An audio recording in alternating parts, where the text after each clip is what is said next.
Et voilà, donc Matnum, novembre 2024, partie 2.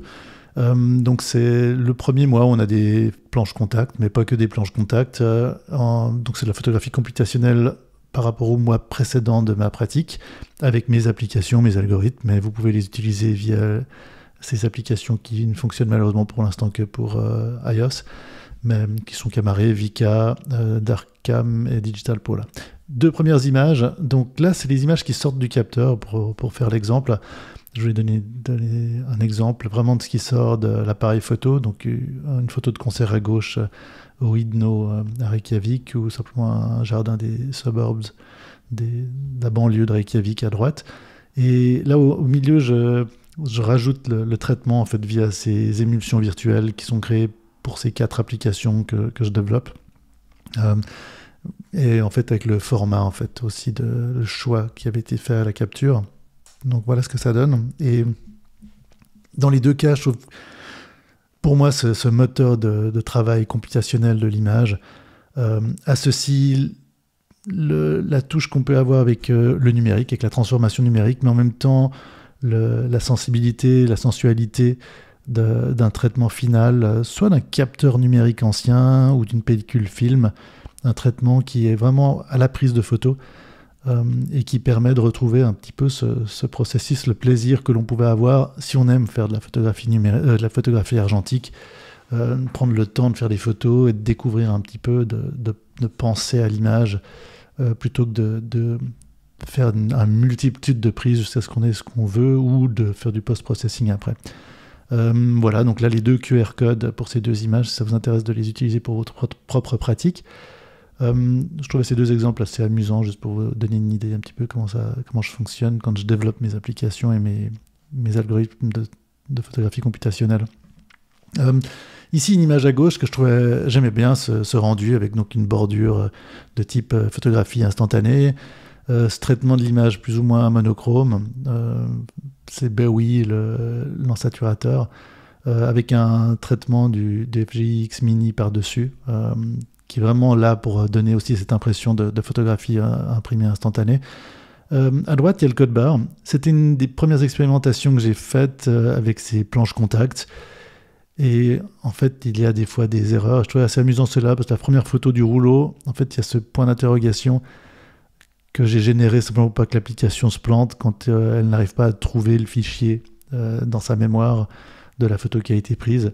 Normalement, ça ne devrait pas se produire, mais je trouvais marrant, historiquement, dans mes premiers tests. Voilà comment ça apparaissait.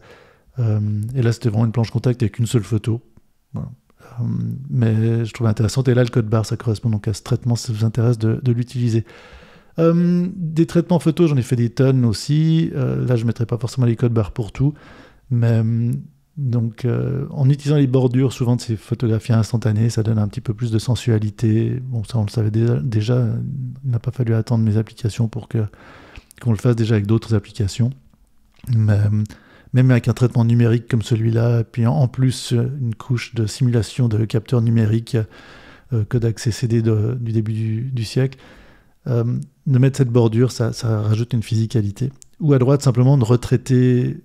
Rien n'empêche, c'est vraiment la conception de ces images numériques où on peut les retraiter ensuite comme une photo digitalisée, augmenter le contraste, augmenter les artefacts par ailleurs. Mais là, pour ces bulles dans cette tasse, je trouvais intéressant. Je sais pas, j'aime bien cette photo. Ou ici, donc toujours dans l'expérimentation, le numérique, quand il y a, ça c'était vraiment partie de ma thèse de développement en 2005-2006, quand j'ai commencé à faire ces filtres computationnels algorithmiques sur de la smartphonographie. Enfin, c'était pas des smartphones à l'époque, il n'y avait pas encore d'iPhone. À partir du moment où le traitement est suffisamment complexe en numérique, la différenciation avec l'analogique n'est plus vraiment là au final. Il y a des caractéristiques qui restent évidemment, mais on a une sensualité, une complexité, une granularité qui est tellement fine qu'on ne sait plus trop on peut plus s'attarder à l'image qu'aux pixels en eux-mêmes. Voilà encore deux images, même soirée, c'était comme l'image panoramique d'avant, une soirée dans un bar qui est le 12 Tonard, qui est un magasin de disques. Je trouvais sympa, les deux sont avec le flash. à quel point on peut arriver à faire des choses dans l'instantané, sans forcément faire de la post-production. C'est vraiment pris pendant... On choisit la bonne émulsion numérique, le bon film virtuel qu'on charge dans une de mes applications et on y va et on prend ses photos pendant la soirée. Là, c'était pendant des tests avec cette émulsion-là. Ici aussi, bon, alors là, c'est en mode aléatoire sur l'application Camaré, avec l'éditeur expérimental qui permet de retraiter l'image avec d'autres algorithmes, d'autres combinaisons et d'autres variations. Je trouvais marrant ce petit chat dans une des rues de Reykjavik. Et 3 traitements différents qui donnent vraiment une autre sensation à l'image. Voilà, 3 codes barres, si vous voulez vous amuser avec. Donc c'est BOI, l'ensaturateur qui crée le noir et blanc.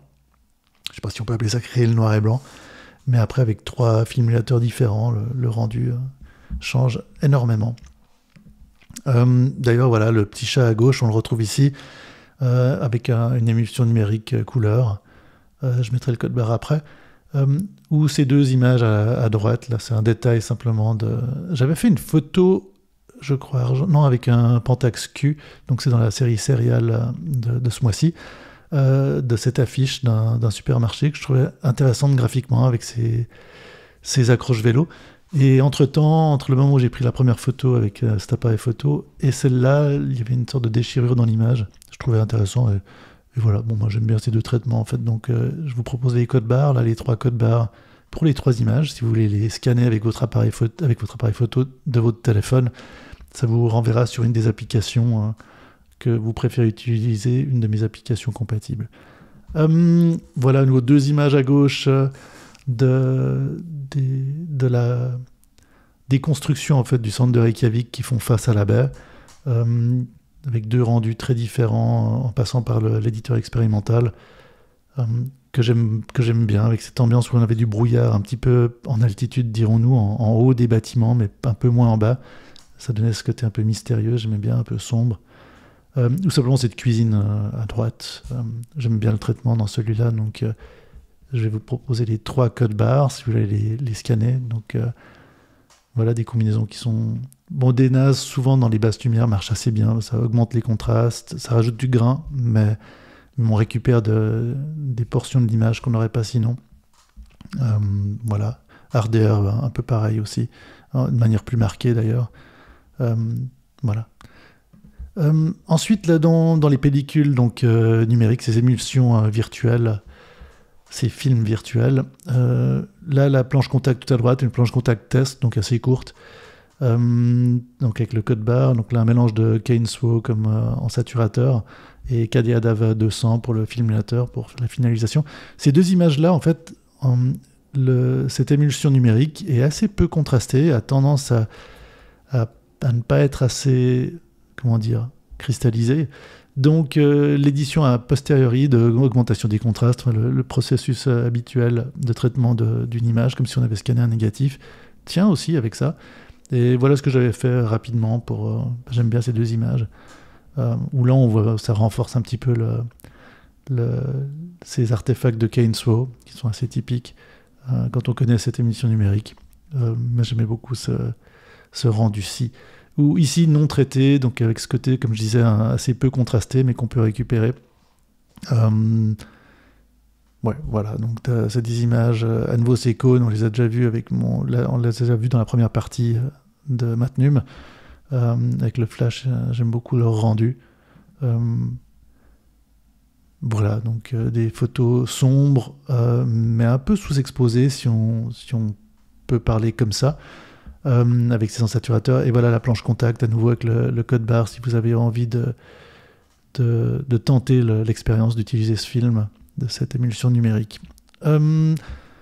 Autre planche contact, c'est une planche contact courte avec 4 images, toujours dans mes tests, lorsque j'étais en train de coder en fait vraiment la génération de ces planches contact. Le code barre en haut à droite, j'aime bien ce rendu, ce mélange de ComUp et de KDADAV 200, assez granuleux, avec cette finition un petit peu assez chaude en fait, assez orangée. Et ComUp qui crée ces contrastes assez particuliers et ces sortes d'images fantômes. Voilà encore 2 images avec cette émulsion que je trouve particulièrement intéressant. Donc c'est pour ça que je vous propose ces images. Voilà, donc la planche contact avec le code QR. Si vous avez envie de faire des photos avec cette présélection, cette émulsion numérique. Aussi, là, 2 images qui viennent de nulle part. J'aimais bien le traitement, mais j'ai pas retrouvé le code barre. C'est probablement un film que je n'ai pas fini, donc la planche contact n'est pas encore publiée, donc j'ai pas le code barre. J'aurais pu l'exporter, mais sur le moment, mais voilà. Donc 2 images que j'aime bien dans un ciné. J'aime bien ce côté un peu réduit des couleurs. C'est une certaine douceur en fait. Voilà. Ensuite, on passe à encore 3 images. On avait vu des photos en fait dans la première partie, des photos d'un concert de Gus Gus. C'est encore 2 images à gauche. Ça c'est avec Camaré. 2 traitements très différents avec Biggie Vera qui est derrière ses synthétiseurs et ses light shows qui étaient très impressionnants avec cette vue plongeante. Je trouvais que ça rendait assez bien. Ou simplement voilà, 3 personnes, 3 filles qui étaient venues s'amuser à ce concert. Ou peut-être qu'ils vont à un autre concert, même. À la même soirée. Je trouve amusant aussi le rendu, comme ça pour la photo de rue, ça donne des fois des choses assez marrantes. Et voilà, je vous propose les 3 codes QR. On passe à une autre émulsion numérique, un rendu que je trouvais assez particulier.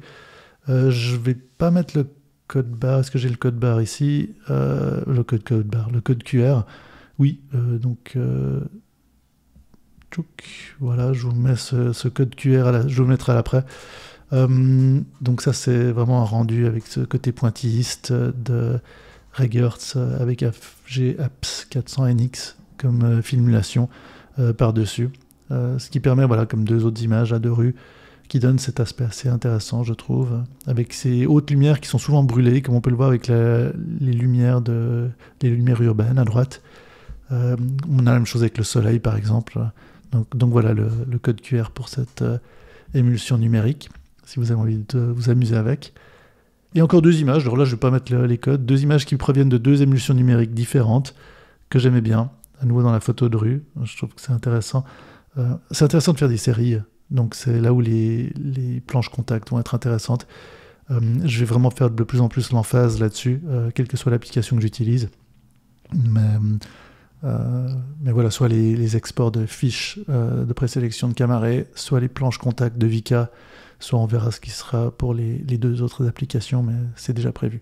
Voilà, donc si vous avez des commentaires, des suggestions, des questions, n'hésitez pas, et à bientôt!